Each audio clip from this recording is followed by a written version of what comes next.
Hello, everybody, and welcome to another episode of the Black and White United Show. I'm your host, Andreas. Thank you so much for tuning in with me today. In today's episode, we're going to be looking at a predicted 23 against Brisbane Lions in the prelim.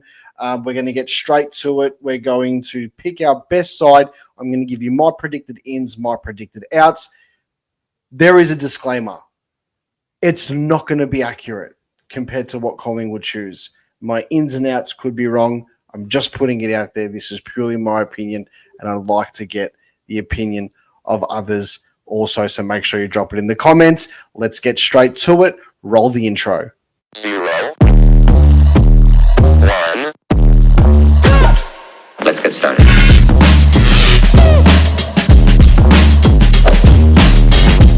Today's episode is brought to you by the Hopper Bros Barbecue. For all your tips and tricks, make sure you give them a follow on Instagram.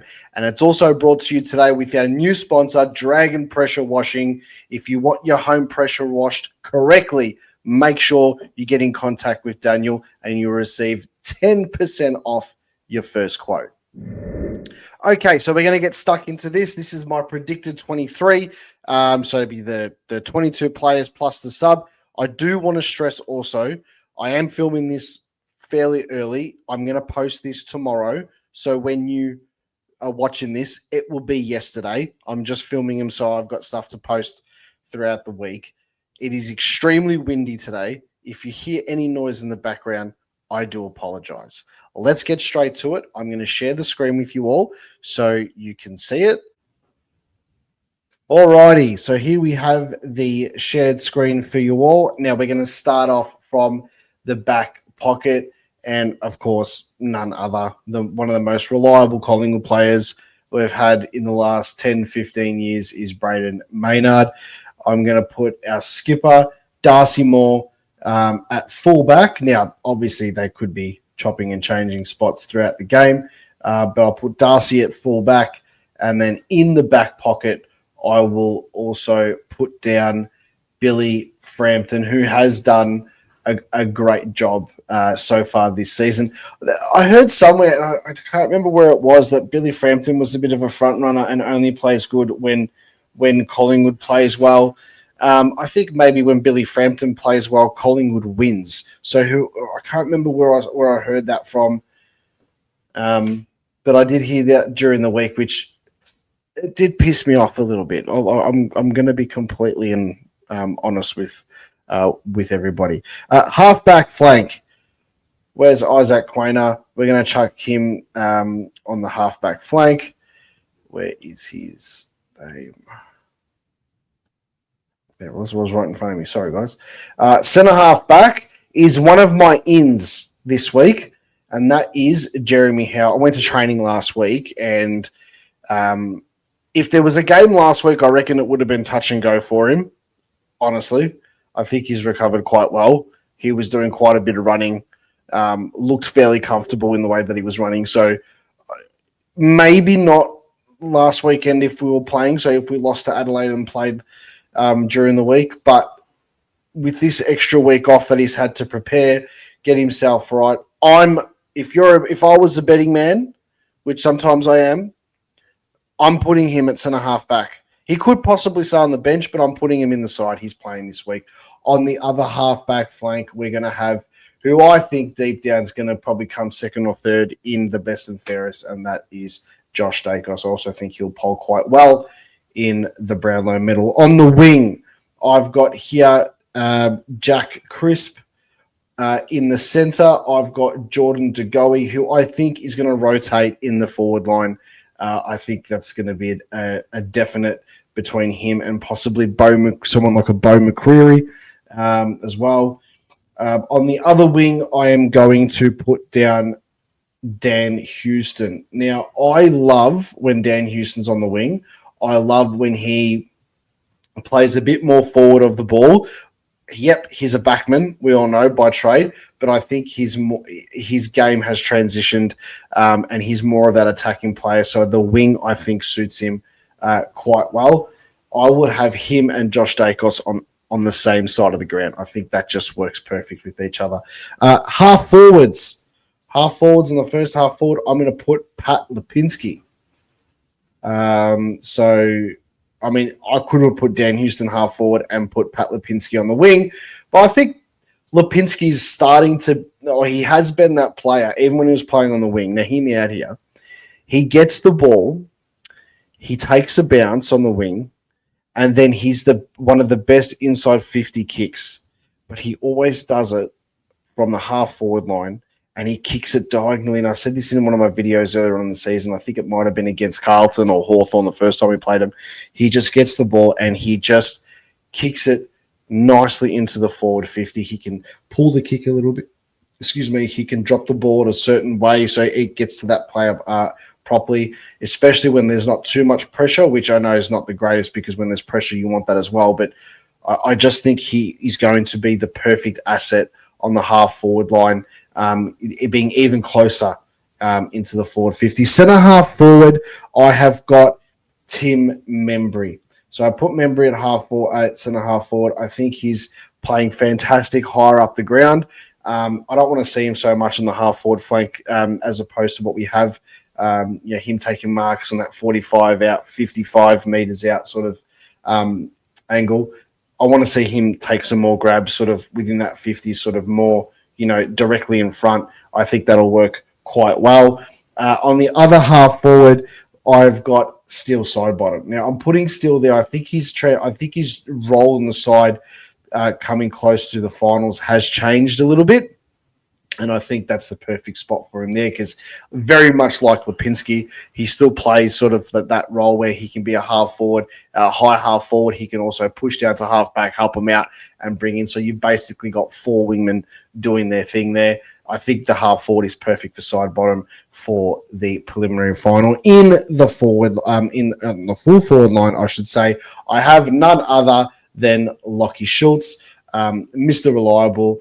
I think him and Ned Long have been easily the most improved this season at the Collingwood Football Club. Now, controversial, I know, but I am going with Dan McStay at full forward. And the reason being, I think he comes back in. I think he played fantastic from what we saw in the vision that we saw in the scratch match against Geelong last week. So he's got that match fitness already up. He's got that, it's not as if hasn't played since Melbourne. He's had some sort of physical contest against some really decent opposition, and they're in the same spot as us. They've got players that are desperate to get back into the Geelong side. So this here, Dan McStay, full forward, I think works. With that being said, my check is going to get every single possible opportunity to prove his fitness for the preliminary final, and I hope he does. It puts pressure on, players like Dan McStay, players like Tim Membry, put pressure on all our players, Mason Cox, for example. If Dan McStay can prove that he's fit to play, he's ready to play, which I think he is, he probably just needed a little kick up the backside to get him set. There's no reason why he shouldn't play, but Checkers is going to get absolutely every opportunity to play this game. I'm of the opinion that if you're going to go in anything under 90, 85, 90% in this game, because we have to pick our best side available, you're not going to get picked. If Dan McStay is at 95% full fitness and he's playing with a little bit of pizzazz, he trained really well, then he has to play this game. You just can't drop him. Now, what does that mean for someone like a Checkers? I have Checkers coming out in this game. I have Mason Cox staying in, and I'll get to that in a second. In the other forward pocket, we have our superstar this year, should have been the All-Australian forward pocket or even half-forward flanker, Jamie Elliott. In the ruck, we have who I think is the second best ruckman in the competition, and that is Darcy Cameron. And then we have Scott Pendlebury, who I think you can't start him on the bench. I think it's a big game moment. This is a game where Scott Pendlebury is basically our coach out there. He's the one that's going to be directing traffic. He's the one that's going to be telling players what to do, regardless if you're a Nick Dacos, if you're a Harry Perryman, if you're a Jeremy Howe, if you're the youngest player in our side. It doesn't matter. And even if you're our substitute in this game, he is going to tell players. He will tell Steel Sidebottom where to go. He's going to navigate the traffic quite perfectly. And I think we're going to see a really good performance from Scott Pendlebury. So I've got him as the ruck rover. And then obviously the Messiah, the God, Nick Dacos, is going to be on the ball. My interchange bench, I've got, and please, with the interchange, it doesn't mean they're there because I don't think they should be starting. They can all start. I'm just trying to fit them all in the side. I've got Harry Perryman starting on the bench. I've got Ned Long starting on the bench. I could have put Long in for Scott Pendlebury and started Scott Pendlebury on the bench. I just think, this is my personal opinion, remember, I just think that you really need to set the tempo early, and Scott Pendlebury has the opportunity to do that. We are playing against an opposition that he knows quite well, and they know him quite well too, but I just think the finesse of Scott Pendlebury is going to be perfect to start off with, and then you interchange, you put Ned Long in there, you take Pendles off, and then you've just got the crunch and the punch in the pack, which is exactly what you want. My next one here is going to be Bo McCreary.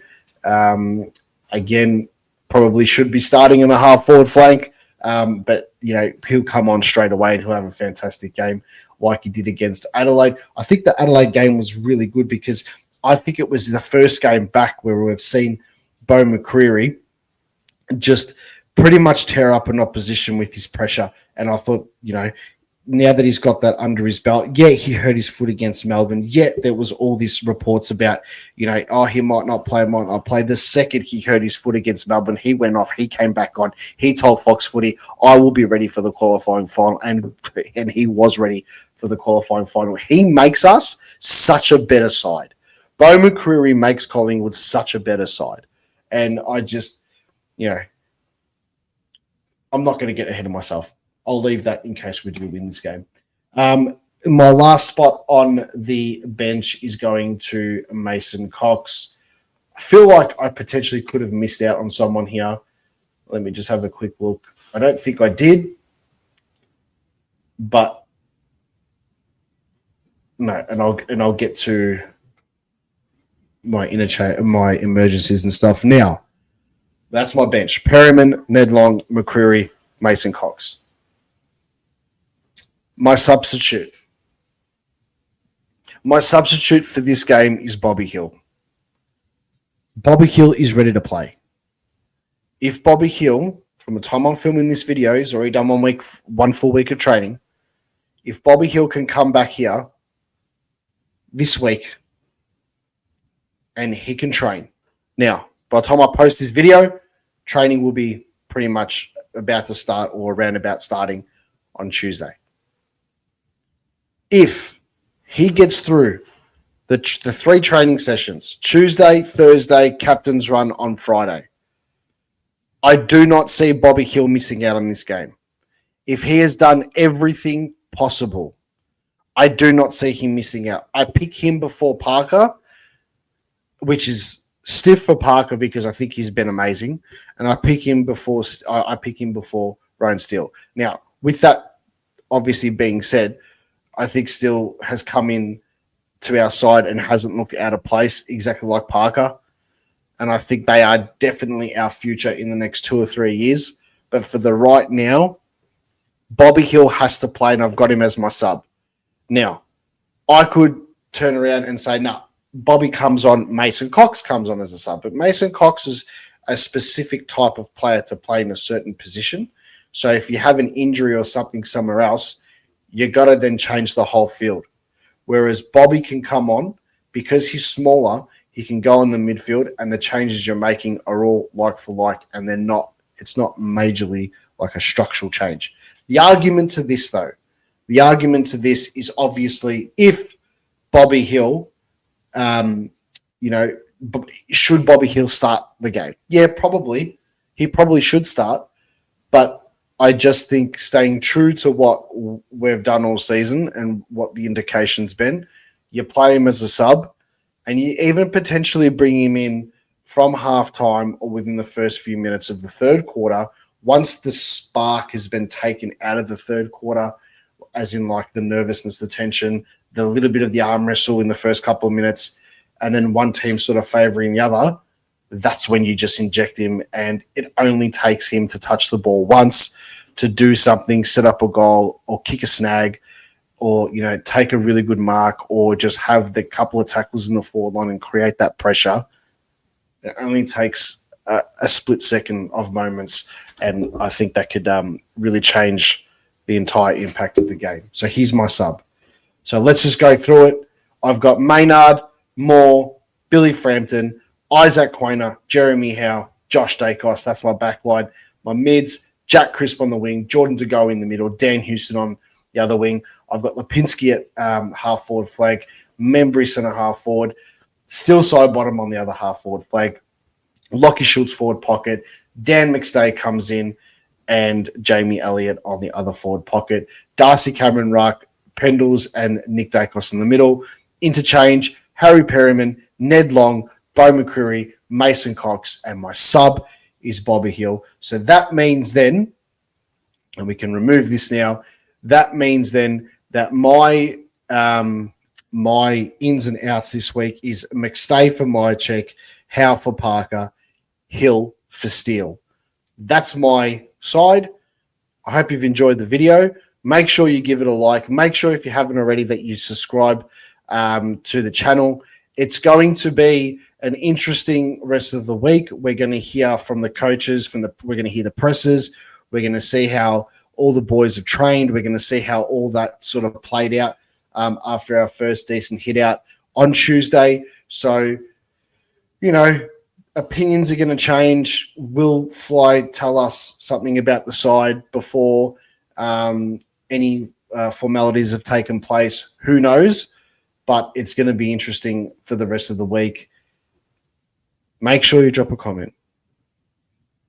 Make sure you tell me what you think. Call it as you see it. And as always, go the Pies.